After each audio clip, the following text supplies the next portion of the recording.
have a good time. Enjoy life. It's life is too short to get bogged down, to be discouraged, or you have to keep moving. You have to keep going. Put one foot in front of the other, smile, and just keep on rolling.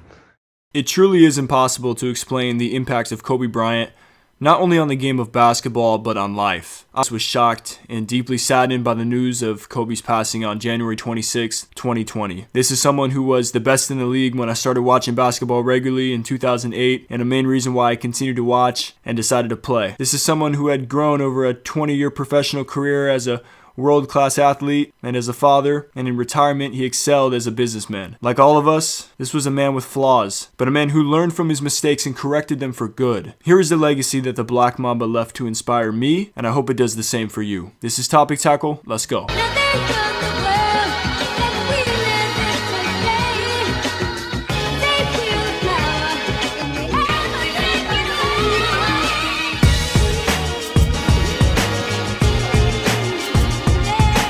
What's good, people? JC3 here, and in Kobe's book, Mamba Mentality, How I Play, he said, from the beginning, I wanted to be the best. So here are some stories on the unparalleled work ethic of the Black Mamba. From the age of 6 on, Kobe was obsessed with basketball as he would watch tapes of US games mailed to him by his grandfather while growing up in Italy, according to the LA Times. When Bryant attended high school at Lower Merion in Ardmore, Pennsylvania, he broke Wilt Chamberlain's record as the leading scorer in the history of the Philadelphia area by posting more than 30 points a night. How though? By showing up to practice from 5 to 7 a.m. daily. He played high school teammates one-on-one to 100 points. In his worst game, he won 100 to 12. At 18 years old, Byron Scott knew Kobe would be great when he found him shooting alone in a dark gym 2 hours before practice. And sometimes this man would practice without a ball to work on cutting and other fundamentals, according to Shaq. Chris Bosh and Dwayne Wade recalled a story about the 2008 Olympics. Kobe had already completed an entire workout before 8 a.m. when the rest of the team was coming down for breakfast at the start of the training camp. And according to a Team USA trainer, Kobe once held a workout from 4:15 a.m. to 11 a.m., refusing to leave the gym until he made 800 shots. According to Kobe himself, he started lifting weights at 17, right when he entered the league, and would lift for 90 minutes on Monday, Tuesday, Thursday, and Friday, of course schedule permitting. His goal was to get to the gym 3 times a day, from 5 to 7 a.m., 11 to 2,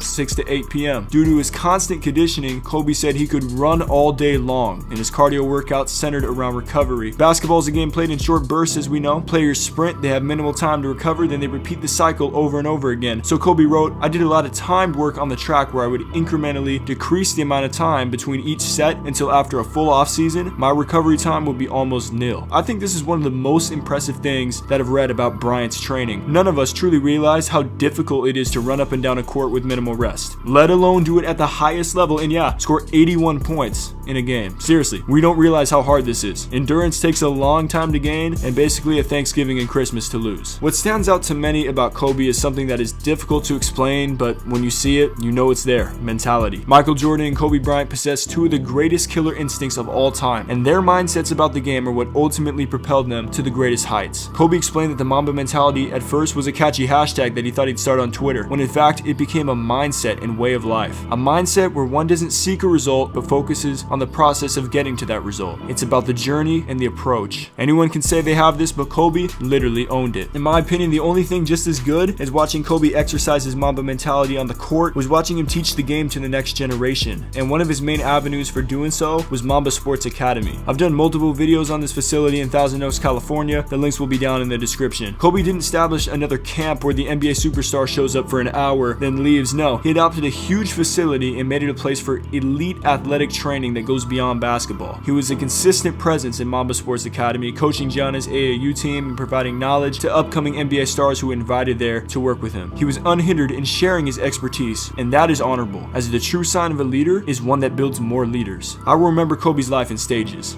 the kid, the rising star, the Mamba, the legend, and the teacher. Comment down below your favorite memory of Kobe. Prayers up for his family. Stay solid, people.